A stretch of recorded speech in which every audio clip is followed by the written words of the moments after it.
So basically আমরা শুরু করছি হচ্ছে contemporary theories histories of management. So বলছি আমাদের ম্যানেজমেন্ট সম্পর্কে আমরা জানতে হবে, আমাদের থিওরিজ জানতে হবে, theory and practices of management, right? So এই জন্য আমরা হিস্ট্রিটাও জেনেছিলাম যে ম্যানেজমেন্টটা শুরু থেকে শুরু হয়েছে। সো আমরা দেখেছিলাম এটা অনেক আগে থেকে হিস্ট্রি থেকে শুরু হয়েছে, বাট কি আমরা ফর্মালি এটা ম্যানেজমেন্ট হিসেবে হয়তো জানতাম না, that was different part. Management ছিল না, বাট ইজিপশিয়ানরা ইউজ করতো যখন পিরামিড ডেভেলপ করেছে, ব্যাবিলিয়ান ওরাও সুমেরিয়ানসরা তারাও ইউজ করতো, বাট আননোয়িংলি আমরা তখন ডেভেলপ থিওরি ডেভেলপ করতে পারিনি, বাট আমরা ফলো করেছি। তারা লিডারশিপ স্কিলসও ডেভেলপ করেছে, বিকজ আপনি চিন্তা করে দেখেন যে পিরামিডের কথা বলছিলাম যে আসলে টু কনস্ট্রাক্ট আর to build the pyramid is a very gigantic task, একটা এলিফ্যান্ট টাস্ক, তাই না? যে আপনি চিন্তা করেন তখন তো আমাদের মধ্যে এরকম প্রেসিশন লেভেল ছিল না, একটা পিরামিড এত প্রিসাইজলি কীভাবে তারা কনস্ট্রাক্ট করতো, প্রেসিশন ছিল না, স্কিল রিলেটেড। এবং এমন না যে পিরামিড ওখানে মানে সব কিছু ক্যারি করে নিয়ে যাওয়া হয়েছে, পিরামিডটা যেখানে তৈরি করা হয়েছে সব কিছু ক্যারি করে নিয়ে যাওয়া হয়েছে। আপনি চিন্তা করেন যে আজকে যদি আমাদের এক জায়গায় মুভ করতে হয়, আমরা কী পরিমাণ টেকনোলজিক্যাল ভেহিকলসগুলো আমরা ইউজ করি, তখন তারা কীভাবে তাহলে ক্যারি করে নিয়ে গেল, হিউজ ওয়েট ইউজ ছিল না, সরি এনিওয়ে মানে যেটাই ছিল না কেন, বাট ছিল তো আসলে, বাট কিন্তু তারা নিয়ে গিয়েছে।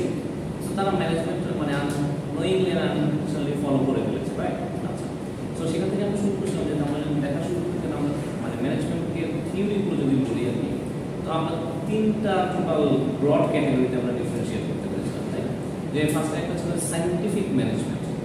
যখন দেখা গেল যে টেইলর সুইফট যখন দেখলেন যে উনি মানে হি ওয়াজ এ ফোরম্যান, এখানে মানে থিওরিতে যে অ্যাডভোকেসি করেছে মানে he was really a foreman.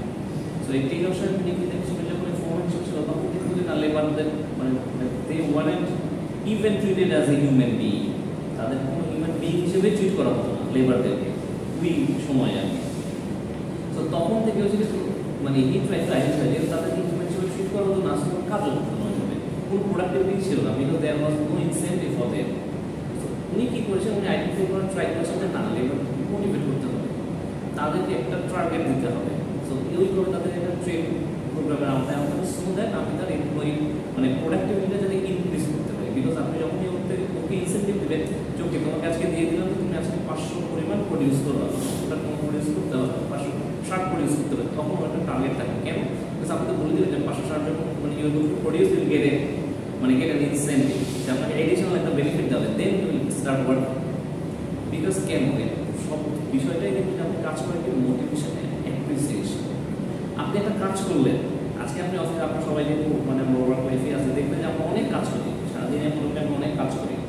কাজ করার পরে যখন আমরা তো এই জন্য মানে we get paid for that the end of the month, তাই না? মান্থ পরে আমরা স্যালারি পাই। বাট এত কাজ করার পরে আপনাকে যখন আপনার সুপিরিয়র বা সিনিয়র বলে জানাই you have done a good job, দেখবেন যে এই জন্য আপনাকে কোনো এক্সট্রা পেমেন্ট করা হবে না, বাট দিস মানে ওয়ার্ড অফ মাউথ, এই যে একটা কথা, এটাই আপনার জন্য অনেক কিছু, এটাই মানে হিউজ অ্যাপ্রিসিয়েশন, এটাই মোটিভেশন যে না ইউ ওয়ার্ক ওয়েল। উনি কী করেছেন, উনি এই গ্রে এরিয়াটা আইডেন্টিফাই করতে পেরেছেন যে লেবারদের সাথে এটা হচ্ছে না। সো উনি যে পিস বাই ওয়ার্ক বা piece and work system develop করেন। সো এজ এ রেজাল্ট মানে এমপ্লয় প্রোডাক্টিভিটি বেড়ে যায়। সো উনি এটা আইডেন্টিফাই করে দিয়েছেন সায়েন্টিফিক ম্যানেজমেন্টের থ্রুতে। সো সাইমultaneously আরও একটা ম্যানেজমেন্ট চলে আসে, সেটা হচ্ছে উনি যেহেতু এই পার্টটা করেছে তো এই পার্ট মানে এই থিওরির কিছু বিটফল রয়ে যায়, কিন্তু এটা খুব জেনারেলাইজ হয়ে যাচ্ছে যে সব লেবারই হচ্ছে সবাই কি আপনার টাকা চায়। কিছু লেবার আছে যারা তাদের কোনো মোটিভেশন নাই, বিকজ যারা আমরা যারা ওয়ার্কার বলি, ওয়ার্কার অ্যান্ড ম্যানেজমেন্টের ডিফারেন্ট পার্ট। সো লেবাররা একটা ওয়েজেস পায়, ওয়ার্কাররা বাট আমরা যারা এমপ্লয়ি আছি আমরা কী পাই, স্যালারি পাই। So there is two fine worker and employees, তাই না? সো এখন এমপ্লয়ীদের একটা গোল থাকে, আপনার লাইফে একটা টার্গেট আছে যে আমার ডিজিএম হতে হবে, আমার জিএম হতে হবে, বাট ওয়ার্কার ওদের আসলে লাইফ গোল, ওদের লাইফ গোল কোথায়? এক বেস ওরা হলে কি হতে পারে, সুপারভাইজার হতে পারে। ম্যানেজমেন্ট পজিশন কোনো একটা ওয়ার্কার বা মানে লেবার ইউনিয়ন থেকে উঠে এসছে বা ম্যানেজার পজিশনে গিয়েছে, এটা গভর্নমেন্ট সার্ভি সাইডে আপনি, তাই? সো অ্যাজ এ রেজাল্ট এই থিওরিটা তাদের জন্য অ্যাপ্লিকেবল হচ্ছে না, বিকজ তাদের কোনো মানে those who are suffering from lack of vision, তাদেরকে আপনি কী দিয়ে মোটিভেট করবেন? তারা কেন 500 ইউনিট প্রডিউস করতে হবে? হচ্ছে 100 ইউনিট ওকে বলে বলুন, না হলে না। অ্যান্ড সবার ক্যাপাবিলিটিও সেম থাকে না, আপনি তাকে মোটিভেট করছেন, তার মোটিভেশন নেই, আমাকে ক্যাপাবিলিটিস থাকতে হবে। সো অ্যাজ এ কী করেছে এই থিওরিটা তখন ওদের উপরে অ্যাপ্লিকেবল হবে। সো সাইড বাই সাইড আরেকটা থিওরি চলে আসছে, সেটা হচ্ছে administrative management. So administrative management কোনটা? অ্যাডমিনিস্ট্রেটিভ লেবার, শুধুমাত্র ওয়ার্কারদেরকে দিয়ে আপনি প্রমোশন হচ্ছে না, আপনার top to bottom throughout the whole organisation you need to set up and organising factors. আপনার অর্গানাইজিং ফ্যাক্টর সেট আপ করতে হবে এবং অ্যাডমিনিস্ট্রেশনটা আপনার টাইটলি ফলো করতে হবে। So each and everything needs to be administered. So সেখানে planning থেকে শুরু করে ম্যানেজমেন্ট যতগুলো ফাংশন আছে সবগুলোই আমার ফলো করতে হবে। Full administration, full organisation, only then you can achieve the target. Because আপনি ম্যানেজমেন্টই বলেন, ফাইন্যান্সই বলেন, মার্কেটিংই বলেন না কেন, যাই বলেন না কেন, আমাদের কিন্তু টার্গেট একটাই, অর্গানাইজেশন টার্গেট, মানে আমাদের টার্গেট একটাই, অর্গানাইজেশন গোল অ্যাচিভ করা। আর অর্গানাইজেশন গোল করা না, প্রফিট মেক করা। এটা হচ্ছে আমার এন্ড অফ দ্য মানে ডে একটাই কাজ করে অর্গানাইজেশন প্রফিট মেক করা। এবং আপনারা কাজ করতে হবে simultaneously to achieve that organisation goal level. ওই গোলের একটা লেভেল আমরা আইডেন্টিফাই করতে হবে যে কোন লেভেলে আপনি ওই গোলটা আমরা অ্যাচিভ করবেন। সো অ্যাডমিনিস্ট্রেটিভ ম্যানেজমেন্টটাও গেল মোটামুটি, বাট অ্যাডমিনিস্ট্রেটিভ ম্যানেজমেন্টেও কিছু পিটফল হয়ে গেল। অর্গানাইজেশন যদি আপনি ঢেলে সাজানো শুরু করেন, সব কিছু খুব অ্যাডমিনিস্ট্রেটিভ রোলের মধ্যেই রাখেন, দেন আরেকটা প্রবলেম ফেস করতে হচ্ছে সবাই তো অ্যাডমিনিস্ট্রেটর হতে চায় না। আপনি কাউকে তো খুব ভালো করে রাখতে পারছেন না, সবাই তো খুব একটা টাইট, মানে ফিশ আউট অফ ওয়াটার আমরা যেটাকে বলি, যে মানে দম বন্ধ থাকে, সবাই তো দম বন্ধ একটা ফিলিং করে। এই জন্য কি হলো, এবং আমরা হিউম্যান বিং আমাদের কিন্তু সৃষ্টি হচ্ছে আমরা মানে one to another it varies, তাই না? আমরা একে অন্য থেকে উই আর ডিফারেন্ট, তাই না? সো সবার জন্য মোটিভেশনাল ফ্যাক্টরগুলো আলাদা হয়। এই জন্য আরেকটা কি আমার চলে আসলো, হিউম্যান বিহেভিয়ার থিওরি নামে, রিলেশনস থিওরি নামে চলে আসলো, হিউম্যান রিলেশন থিওরি। এই থিওরিটা সার্চ করছে each and every individual is different, এবং তাদের জন্য আপনার আলাদা আলাদা মোটিভেশনাল প্যাকেজ আইডেন্টিফাই করতে হবে। বিকজ কেউ হয়তো স্যালারি ইনক্রিমেন্ট চাচ্ছে, কেউ হয়তো একটা কার অ্যালাউন্স চাচ্ছে, কেউ একটা হাউজিং প্রমোশন চাচ্ছে, তাই হতে পারে যে আমার ঠিক আছে, আমি স্যালারি পাচ্ছি, যে লাস্ট ক্লাসে আমি বলেছিলাম আমি স্যালারি যেটা পাচ্ছি ফাইন, আমার স্যালারি ইনক্রিজ না করলেও আমি হ্যাপি, বাট আমার কি লাগবে, আমার একটা গাড়ি, আমার বাড়ি আছে, আমার গাড়ি নেই, আমার কারো একটা গাড়ি আছে, ঠিক আছে, তার কি দরকার, তার আর একটা হয়তো ফ্ল্যাট আছে, বাট তার দরকার ফুল একটা অ্যাপার্টমেন্ট দরকার, ডিফারেন্ট। সো আমাদের হিউম্যান বিহেভিয়ারটাই different. So you go for the psychological assessment of the individuals or your employees, then you need to devise your compensation package. এটা হচ্ছে আমাদের মেইন ফ্যাক্টর, যে প্রত্যেকটা এমপ্লয়িকে ইন্ডিভিজুয়ালি আইডেন্টিফাই করতে হবে, সাইকোলজিক্যাল ফ্যাক্টরগুলো জানতে হবে। এর উপরে বেসিস করেই আমাদের ওই যে ডিসকাস কিছুটা করেছিলাম, সেটা হচ্ছে আমাদের Maslow's need hierarchy theory.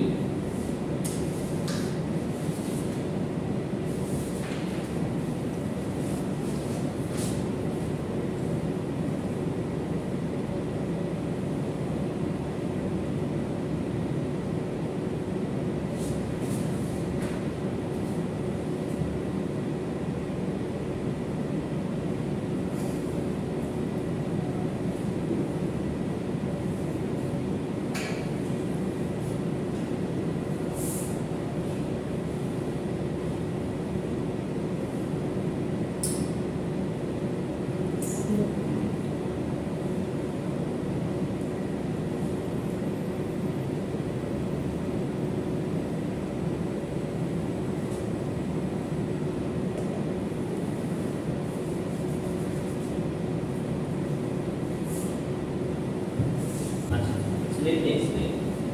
So, যখন আমরা কথা বলছিলাম যে হিউম্যান মানে আমাদের বিহেভিয়ার নিয়ে স্টাডি করতে হবে, সো স্টাডি করতে গেলে আমাদের ম্যাসলো, একটা ম্যাসলো বলে বলা হয়, উনি হচ্ছে তার needs hierarchy theory, needs hierarchy theory. এই থিওরি দিয়ে উনি মানে ব্রডলি আমাদের হিউম্যান বিহেভিয়ারকে কিছুটা আইডেন্টিফাই করেছে। কেমন? ধরুন আমাকে এবার বেসিক লেভেলে যখন শুরু হয়, তখন আমরা ফিজিওলজিক্যাল নিডস, ঠিক আছে, এটা হচ্ছে আমার ফুড, হ্যাঁ, যে আমার খাবার চিন্তা, এডুকেশনের চিন্তা, হ্যাঁ, তো এটা হচ্ছে বেসিক লেভেল। আমার যে বেসিক নিডসগুলো আছে সেগুলো ফার্স্টে মানুষের বেসিক নিডসগুলো ফুলফিল হয়। যখন আপনার ধরুন বেসিক নিডসগুলো ফুলফিল হচ্ছে না, you struggle to fulfil your basic needs first.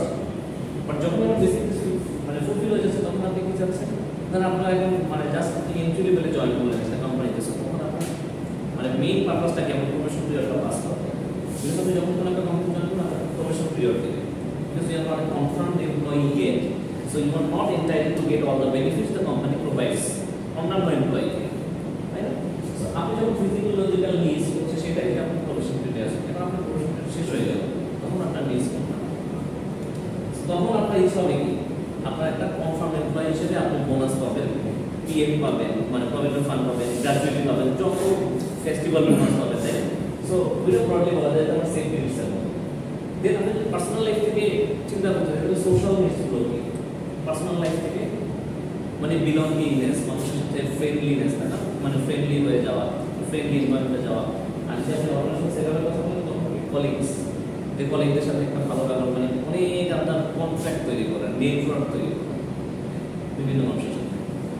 এরপরে আপনার ফাইনাল টার্গেট কোনটা থাকে মোটামুটি বলেছিলাম যে আমার লাস্টে আমার ফিউচার টার্গেট হচ্ছে কি ম্যানেজিং ডিরেক্টর হওয়া একটা কোম্পানির। এইটা হচ্ছে আপনার সেলফ স্টিম, যে with your self control power knowledge you reach to a higher position. But এখানে আপনার শেষ না, আমি এমনি হয়ে গেলাম, এটাই শেষ না। অনেকের জন্য এটাই মানে এন্ড অফ দ্য স্টোরি, এই লেভেলটা। বাট অনেকে আছে তাদের জন্য ইটস নট দ্য এন্ড। তারা কি করে, তারা আরও হায়ার চেষ্টা করে। কীভাবে আরও হায়ার চেষ্টা করে? হয়তো আমি যে লাস্ট ক্লাসে বলেছিলাম যে ধরুন বিভিন্ন কোম্পানির অনেক সিইও আছে, তারা কী করে, তারা একজন ফ্যাকাল্টি মেম্বার হিসেবে বিভিন্ন ইউনিভার্সিটিতে লেকচার দেয়। কেন? তাকে টাকার জন্য এটা করছে। তাকে যদিও তাকে একটা নমিনাল এটা অনারারিয়াম দেওয়া হয়, অনারারিয়াম দেওয়া হয়, আসলে কিছু টাকার জন্য করছে। এইটা হচ্ছে তার সেলফ অ্যাকচুয়ালাইজেশন, মানে he wants to spread knowledge. এটা হচ্ছে ব্রডলি একটা মানে ক্যাটাগরিতে আমরা ট্রাই করছি, মানে ম্যাস্ট্রো ট্রাই করেছি হিউম্যান বিহেভিয়ার আইডেন্টিফাই করার জন্য। এবং ওনার থিওরি মেইন কথা ছিল যখন আমাদের একটা নিডস ফুলফিল হয় দেন আরেকটা নিডস অ্যারাইজ করে। when one need gets fulfilled another needs arises. So এভাবে আসলে আমাদের চলতে থাকে।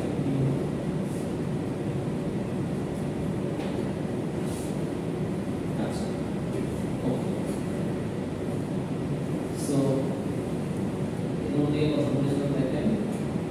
এরপরে আমরা আসলাম থিওরি এক্স আর থিওরি ওয়াই তে, যে এটা হচ্ছে আমার আরেকটা মানে নিডস ফ্যাক্টর আইডেন্টিফাইং থিওরি, মানে হিউম্যান বিহেভিয়ার। এটা মানে এই থিওরিটা ফলো করে আমরা ব্রডলি মানে আরেকটু যদি মানে ব্রডলি এটাতে আইডেন্টিফাই করছি, ন্যারোলি আরেকটুভাবে আইডেন্টিফাই করতে পারি এমপ্লয়িজরা দুই ধরনের। মেইনলি আমাদের যে কোনো অর্গানাইজেশন দেখেন এমপ্লয়ি দুই ধরনের। একদল আপনার মোটামুটি কাজ করতে চায়, মানে প্রোঅ্যাক্টিভ, নিজে থেকে কাজ করছে, আর একজনকে আপনি পুশ করে কাজ করাচ্ছেন। সো এটাই থিওরি এক্স যারা, এরা হচ্ছে mainly they don't want to work, they don't like to work. তাদের জন্য আপনার স্ট্র্যাটেজি এক ধরনের হবে। আর যারা মানে লাইকস টু ওয়ার্ক, যারা প্রোঅ্যাক্টিভ, তাদের জন্য আপনার স্ট্র্যাটেজি আরেক ধরনের হবে। যেমন যারা থিওরি এক্স, যারা কাজ করতে চায় না, তাদের আপনি অ্যাজ এ ম্যানেজার মানে what is your job? To get things done through your employees. Manager কিন্তু সে না যে নিজে সব কাজগুলো করে ফেলে। He is not a manager, he is not a good manager. হতে পারে manager, but he is not a good manager. The manager is the person who Gates things done through employees. আচ্ছা, সো এটা হচ্ছে আপনাদের employee এখানে কি করতে হবে? লিড করতে হবে, তাদের পুশ করতে হবে, তাদেরকে আপনার মানে ফলো আপের মধ্যে রাখতে হবে, যে তোমাকে এই কাজটা দিয়েছো, এই কাজটা করতে বলেছো, আপডেট নিতে হবে। Whereas the proactive employees they don't need মানে এই ফলো আপে তাদের দরকার নেই, তাদেরকে নর্মাল কাজ দেওয়ার আগে হয়তো তারা কাজ করে ফেলতে পারে। সো তাদের জন্য these employees are creative, self-control, they accept responsibility. So তাদের জন্য কিন্তু আপনার কম্পেনসেশন প্যাকেজটা একটু ডিফারেন্ট ডিজাইন করতে হবে। এদেরকে আপনার ইনসেন্টিভ বোনাস দিতে হবে, এদেরকে আপনার প্রমোশনে আগে রিকমেন্ড করতে হবে, otherwise they will get frustrated. তারা ফ্রাস্ট্রেট হয়ে যাবে, eventually they will leave the problem. So আপনার এমপ্লয়ি টার্নওভার হাই, মানে রেটটা হাই হয়ে যাবে।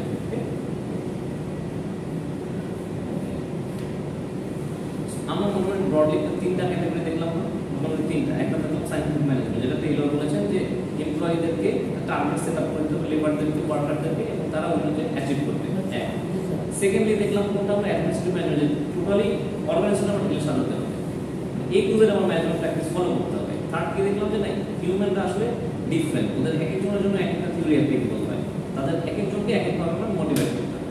আচ্ছা, এরপরে দেখেন আপনার হচ্ছে quantity management perspective.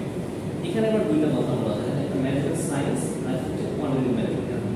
Don't confuse this management science with scientific management, দুইটা ডিফারেন্ট, দুইটা সেম না। আচ্ছা, management science focuses basically on the development of mathematical models. এটা হচ্ছে একটা ম্যাথমেটিক্যাল মডেলস দিয়ে আমরা ম্যানেজমেন্ট সায়েন্স ফলো করি। যেমন দেখবেন মানে এটা মেনলি চলে আসছে কোথা থেকে, ওয়ার্ল্ড ওয়ার সেকেন্ড থেকে। যখন ওয়ার্ল্ড ওয়ার সেকেন্ড হচ্ছে তখন আর্মিরা কি করছে, যে বিভিন্ন ট্রুপস সেট আপ করে না, তখন কিন্তু ম্যানেজমেন্টের এত আমার খুব বেশি প্র্যাকটিসিভাবে থিওরিক্যালি হয় না।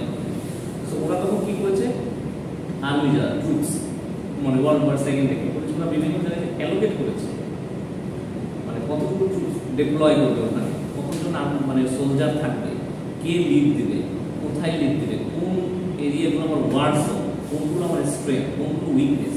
তখন আর্মিরা যখন এটা মানে আর্মি পার্সোনাল যে ছিল ওরা যখন আইডেন্টিফাই করতে পেরেছে ওই মডেলটা ওরা ট্রাই করছে রেপ্লিকেট করা। তারপরে ওরা কীভাবে করেছে, ওরা কি হ্যাকাসেটলি করেছে না, আমার মনে হলো ওইটা আমার মানে স্ট্রেংথ না, ওইটা আমার উইকনেস, ওইখানে ঠিক আছে আমি আরও 500 জনকে পাঠিয়ে দিলাম সোলজার, এইটা আমার স্ট্রেংথ, এখানে আমি 2 জন সোলজার মানে আমি ডিপ্লয় করলাম। আসলে ঘটনাটা এইভাবে হয়েছে না, ওদের কিন্তু এক্সটেন্সিভ ওদের কাছে আপনার ইনসাইডার ইনফরমেশন ছিল, যেটা আমরা বলি ইন্টেলিজেন্স ছিল। এই ইন্টেলিজেন্সটা ওরা কীভাবে কালেক্ট করেছে, কালেক্ট করতে অ্যানালাইসিস করেছে। There must be a quantitative model for that, কোনো একটা ম্যাথমেটিক্যাল ক্যালকুলেশন ছিল। তখন ম্যানেজমেন্ট সায়েন্স মানে যারা এই ম্যানেজমেন্ট মানে অ্যাডভোকেট আছে তারা চিন্তা করলো যে তুমি মডেল আমার ফলো করতে হবে, তার মানে কোনো ম্যাথমেটিক্যাল একটা মডেল আমার ডেভেলপ করতে হবে যার থ্রুতে আমি ম্যানেজমেন্ট অ্যাপ্লাই করতে পারি। এখন আমরা মানে আমাদের প্র্যাকটিক্যাল লাইফে আমরা কী করছি, আমরা বিভিন্ন ফাংশনস দিয়ে করতেছি না, ম্যানেজমেন্ট ডিফারেন্ট ডিপার্টমেন্ট ক্রিয়েট করতেছি না, ম্যানেজমেন্ট মানে এইচআর, ফাইন্যান্স, অ্যাকাউন্টিং, মার্কেটিং। আচ্ছা, আপনার প্রত্যেকটা ডিপার্টমেন্ট কি employ number of employ same? প্রত্যেকটা ডিপার্টমেন্টের এমপ্লয়ীদের কি ওয়ার্ক আওয়ার সেম? মোরলেস হলেও দেখবেন যে আপনি আইটির কিন্তু 24/7 একটা সাপোর্ট লাগে। এইটা কিন্তু অলমোস্ট একটা ম্যাথমেটিক্যাল মডেল হয়ে গেছে। আপনি একটা ম্যাথমেটিক্যাল মডেল অ্যাপ্লাই করে then you allocate your employees to different departments. Marketing এ যাদেরকে আপনি ডিপ্লয় করেন তাদের মেইন কাজটা কোথায় থাকে, মানে ফিল্ড অফ মানে এরিয়াজ অফ এক্সপার্টাইজ কোথায়, মানে ফিল্ড অফ অপারেশন কোথায়, ফিল্ডে রুট লেভেলে, not in the office. But যে অ্যাকাউন্টস ফাইন্যান্সের কাজ করে, এইচআর কাজ করে, তাদের আপনার ফিল্ড মানে ওয়ার্ক ফিল্ডটা কোথায়, অফিস। একটু ইন্টারনাল ম্যাথমেটিক্স দেখে আর বাকি মনে রাখতে সেল কাস্টমার মানে প্রসপেক্ট আইডেন্টিফাই করা। সো প্রসপেক্ট আইডেন্টিফাই করাও একটা টেকনিক আছে।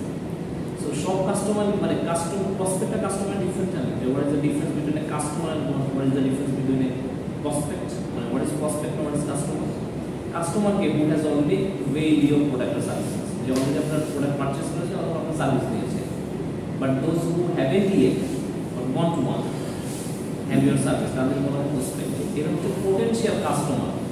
সো এই প্রসপেক্ট আইডেন্টিফাই করা জরুরি। যেমন ধরেন আমি একটা ফোন কিনতে গেলাম, আমি যখন ঠিক করুন আপনারা যখন একটা ফোন কিনতে যান তারা কি করেন, অ্যানালাইসিস করেন না, রিভিউ দেখি না যে কোন ফোনটা ভালো, আমার ফ্রেন্ডসের কাছে সাজেশন নিই, কলিগের কাছ থেকে নিই, ইউটিউবে দেখি যে রিভিউ কারটা ভালো, নিজে সেলফ কম্পারিজন করি করি। সো এটা হচ্ছে ওয়ান টাইপ অফ কম্পারিজন, তাই না? আর নর্মালি যখন আপনি ফোনটা ধরেন না, আমি কয়টা মডেল দেখলাম, 4টা, স্যামসাং, আর কি দেখেন আপনারা স্যামসাংয়ের সাথে OnePlus, আর কি দেখেন Xiaomi দেখেন, ধরলাম আইফোন দেখলাম, 4টা দেখলাম। বাট 4টাই কি আমি কিনবো? একটা ব্র্যান্ডের উপরে যাবো। বাট 4 কেনার জন্য আমি কিন্তু একটা প্রসপেক্ট, আমি potential customer, not yet fully customer, আমি এখন অ্যাভেল করি না বা কিনি না, বাট আমি পটেনশিয়াল কাস্টমার। আপনার যদি ওই পরিমাণ আমাকে ইনসেন্টিভ বা আপনাকে প্রমোশন দিতে পারেন, প্রমোশনাল অ্যাক্টিভিটিস থ্রুতে আমাকে যদি ইনসেন্টিভ দিতে পারেন, আমি কিন্তু আপনার প্রোডাক্টটা নিয়ে ফেলতে পারি। এইখানে আপনার আইডেন্টিফাই করতে হবে যে না, আমি তাকে কি স্ট্র্যাটেজি অ্যাপ্লাই করে তাকে আমি আমার প্রোডাক্টটা সেল করতে পারবো। ঠিক আছে?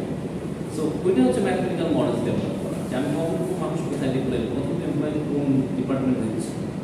যেমন এইচআরে কিন্তু খুব বেশি এমপ্লয়েজ না হলেও হয়, কেন? এদের কাজ কিন্তু জাস্ট মনিটর করা, অ্যাডমিনিস্ট্রেটিভ কাজ করা, মনিটর করা, তাই না? But marketing you need more people, কেন? প্রোডাক্ট সেল করা দরকার, মানে you supply on the product. আমরা কোম্পানিতে কী করি, প্রোডাক্ট সেলিং তো করি। আমরা তো এনজিওতে কাজ করি না, মানে নন প্রফিট অর্গানাইজেশনে কাজ করি না যে আমাদের প্রফিট নিয়ে কোনো চিন্তা নেই, ডেভেলপমেন্ট ফান্ড আসবে, ফাইন্যান্সিয়াল এইড আসবে, এমন তো না। সো প্রোডাক্ট সেল করতে হবে। এই সেগমেন্টে আমার বেশি এমপ্লয়িজ deploy করতে হবে, but how many employees to deploy, that is the mathematical models for your company. এটা এমন না যে ওই কোম্পানিতে 100 জন দিয়ে রাখছে সেলস পার্সোনাল, আমার কোম্পানিতে আমি 100 জন দিয়ে রাখবো, বিকজ ও দিয়ে রাখছে আমিও দিয়ে রাখবো। No, your company is a different company, this company is a different.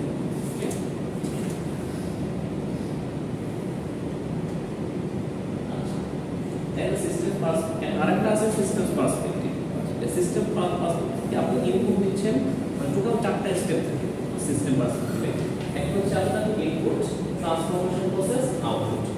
So একটা অর্গানাইজেশন কি ইনপুট নেয়, টেকনোলজিক্যাল ইনপুট হতে পারে, তাই হিউম্যান রিসোর্স হতে পারে, তাই না? হিউম্যান রিসোর্স ইনপুট হিসেবে নেন কীভাবে নেন? যখন আপনি হায়ার করেন, ফ্রেশার থাকে, তাই না? একটা সিলেকশন প্রসিডিউরের মধ্যে দিয়ে যায়, তারপরে আপনি তাকে কি করেন, 1 বছরের জন্য বা 6 মাসের জন্য প্রবেশন পিরিয়ডে রাখেন। That is the process for the transformation period. ওটা হচ্ছে ট্রান্সফরমেশন পিরিয়ডের প্রসেস। কেন এই সময় আপনাকে ওরিয়েন্টেশন দেন, তাই না? তাকে গ্রুম করার ট্রাই করেন, তাকে অর্গানাইজেশন ভালো ব্রিফ ওভারভিউ দেন, কাজের ধরন বুঝিয়ে দেন, তাই না? ফাইনালি সেখান থেকে আপনার আউটপুট হয়।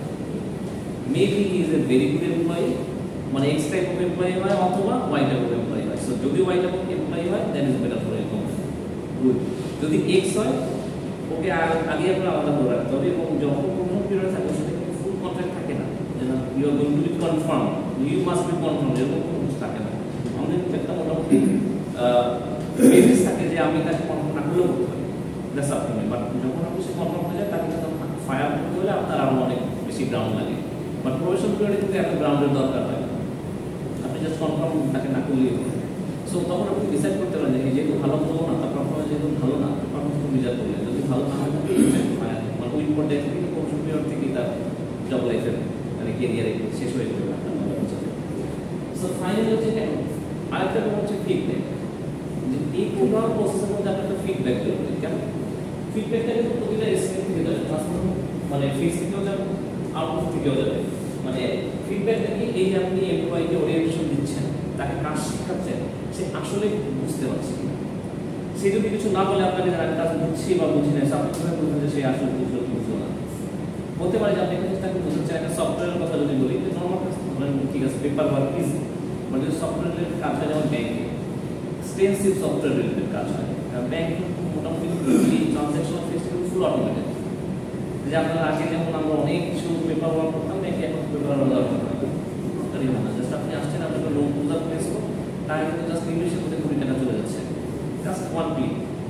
কোনো ডেবিটে করতে হচ্ছে না, ক্রেডিটে করছে, অটোমেটেড। জাস্ট আমরা অ্যাকাউন্ট নম্বর দেবো, অ্যামাউন্ট দেবো, ক্লিক করবো, ট্রান্সফার করবো, ডান।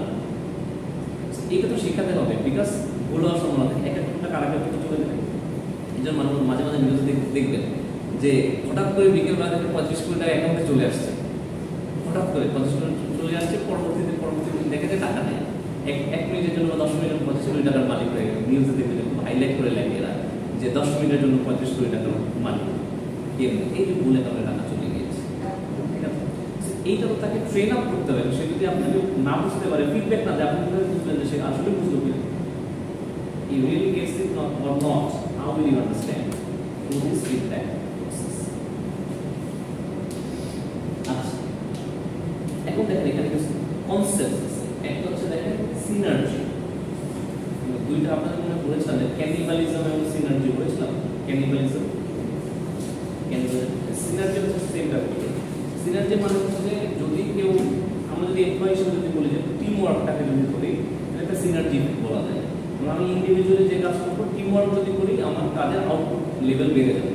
বিকজ একের চেয়ে 2 ভালো, 2-এর চেয়ে 3 ভালো, 3-এর চেয়ে 4 ভালো, একটা কথা আছে না, যে মানে যত বেশি আমার টিম ওয়ার্ক হবে, অত আমার এমপ্লয়ি প্রোডাক্টিভিটি বাড়বে, অর্গানাইজেশন আউটপুট বৃদ্ধি হবে। সেম থিং, কোম্পানির যদি একটা প্রোডাক্ট লাইন থাকে, এর চেয়ে আরও 5টা প্রোডাক্ট লাইন থাকে, তার প্রফিটেবিলিটি বুস্ট হবে। এই জন্য দেখবেন যে কোম্পানি, যে কোনো একটা কোম্পানি যখন স্টার্ট আপ হয়, একটা প্রোডাক্ট লঞ্চ করে, এরপরে সাইমultaneously তারা অনেকগুলো প্রোডাক্ট ক্যাটাগরি লঞ্চ করে। যেমন ইউনিলিভারের 100+ প্রোডাক্ট লাইন, ওয়ালটন ফার্স্ট থেকে ওয়ালটন এতগুলো প্রোডাক্ট নিয়ে মার্কেটে এসেছিল, যমুনা ইলেকট্রনিক্স এসেছিল, ইউনিলিভার নিয়ে ফার্স্ট নিয়ে এতগুলো ছিল, পিএনজি মানে প্রক্টর অ্যান্ড গ্যাম্বল ছিল, গ্রামীণ ফোন, প্রাণ আরএফএল। তারপরে আপনি যদি গ্রামীণ ফোনের কথাই জানেন, ওদের ফার্স্টে এতগুলো প্রোডাক্ট ছিল, ফার্স্টে কি ইন্টারনেট ছিল না, ইন্টারনেট সেবাই ফার্স্টে ছিল না, তাই না? 3G 4G letter launch. এরপরে ওরা এখন ডিভাইস সেল করতেছে, ওই যে TP5 নামে কি যেন লঞ্চ করলো, তাই না? এরকম ওরা আরো ক্লাউড বেস সার্ভিস প্রোভাইড করছে। বাট এগুলো কি আগে ছিল? প্রোডাক্ট লাইন মানে কি প্রফিটেবিলিটি বুস্ট হচ্ছে। কেন? এটা আরেকটা বেনিফিট, মানে আরেকটা ব্যাপার হচ্ছে আপনার গুডউইল। যখন আমার কোনো একটা কোম্পানি রেপুটেড হয়ে যায় বা মার্কেট এস্টাবলিশড হয়ে যায়, পুরো টাকা যতগুলো আপনি ব্র্যান্ড লঞ্চ করবেন না কেন, ভালো হয়, ওইগুলো সবগুলো প্রোডাক্টিভিটি বাড়ে। এটা হচ্ছে আপনার যে ব্র্যান্ড অ্যাম্বাসেডর বলা হয়, আমরা যখন দেখবেন যে মার্কেট আপনার টেলিভিশন টিভিসি বেরোয়, মানে টেলিভিশন কমার্শিয়াল যখন বেরোয়, অ্যাডভার্টাইজ করে, আমরা যখন কি আইফোনদের নিয়ে যাই, সাকিব আল হাসানকে আমরা কেন নিয়ে আসি, ও যখন কোনো কিছুর একটা অ্যাডভার্টাইজ করে, আমরা ধরি যে না দিস ইজ স্ট্যান্ডার্ড, এটা ভালো। এটা হচ্ছে ব্র্যান্ড অ্যাম্বাসেডর আর being is similarly. So company যদি আমার এখন গ্রামীণ ফোনে আমরা যদি কোনো একটা নতুন মোবাইল লঞ্চ করে, ওই রকম ট্রাই এটা গ্রামীণ ফোন, এই ব্র্যান্ডটাই হচ্ছে গ্রামীণ ফোন। আমাদের যে আমরা স্মার্টফোনটাই গ্রামীণ ফোন নামে আসলো, চায়না থেকে নিয়ে আসলে আমরা নিজের নামে বিক্রি করলাম, কিনবো কেন একটা ব্র্যান্ড রেপুটেশন আছে যে না আমি একই সার্ভিস পাবো। আর এন্ট্রপি, এন্ট্রপি হচ্ছে normal process leading to systematic life, মানে সিস্টেম যখন আপনার বিজনেসে যখন একেবারে এন্ডে চলে যায়, আমাদের প্রোডাক্ট লাইফ সাইকেল দেখলো কিন্তু যে বিজনেস লাইফ সাইকেল সেম, যে একটা বিজনেস যে আজীবন চলবে এমন কোনো গ্যারান্টি নেই। এবার আপনি চিন্তা করেন যে অনেকগুলো কোম্পানি ছিল, কোভিডের সময় কিন্তু অনেকগুলো কোম্পানি টোটালি শাটডাউন। কোভিডের সময় কেন তারা ফাইন্যান্সিয়াল ব্যবস্থা করতে পারে না, তাদের প্রোডাক্টের সময় আপসেট হয়ে গেছে, তখন তো সবই বন্ধ ছিল, তাই না? অনেক গার্মেন্টসে কিন্তু দেখবেন যে অনেক গার্মেন্টসের প্রোডাক্ট হয়ে যে আপনার কোভিডের সময় শাটডাউন হয়ে গেছে এবং পরবর্তী এগুলো পেপারে আসছে যে একেবারে কোম্পানি টোটালি শাটডাউন। এটা হচ্ছে এন্ট্রপি সিস্টেমেটিক লাইফ।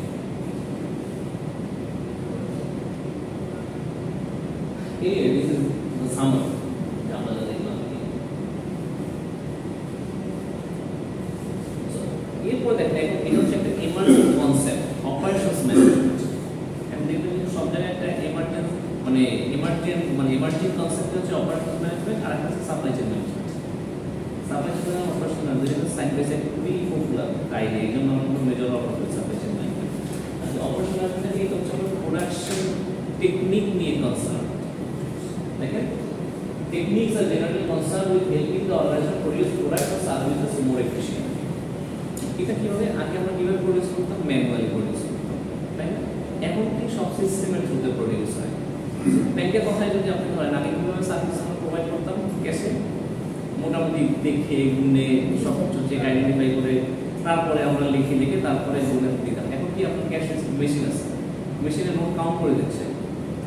ও এখন কিন্তু অনেক ব্যাংকে আপনি নোট ডিটেক্টর আছে, ফেক নোট ডিটেক্টর, সেটাও আগে আমরা হিউম্যান ওয়েজ আমরা ডিটেক্ট করতাম যে না তোমরা দেখতাম যে ঠিক আছে, আচ্ছা আমার কাছে এটা মনে হচ্ছে, আচ্ছা একটু সন্দেহ হচ্ছে, আর সিনিয়র কারো এক্সপিরিয়েন্স কারো কাছে নিয়ে যেতাম, কিন্তু ফেক নোট ডিটেক্টর আছে, কাজ কমে যাচ্ছে আপনার। এই ক্ষেত্রে হচ্ছে আমার মোটামুটি যদি ধরেন সারাদিনে কোনো একটা মিস্টেক হলো যে 1000 আমি 10,000 লিখে ফেলছি তখন আমার চোখে পড়ে যায়, বাট এটা অনেক পরে গিয়ে আইডেন্টিফাই হতো, বাট কম্পিউটারের কারণে আমি ইনস্ট্যান্টলি বুঝতে পারছি এটা 10,000 কেন এখানে 1 লাখ কেন ডিটেক্ট করা যাচ্ছে। এটাই হচ্ছে আপনার operation management, how efficiently you are taking steps to produce your service or product efficiently.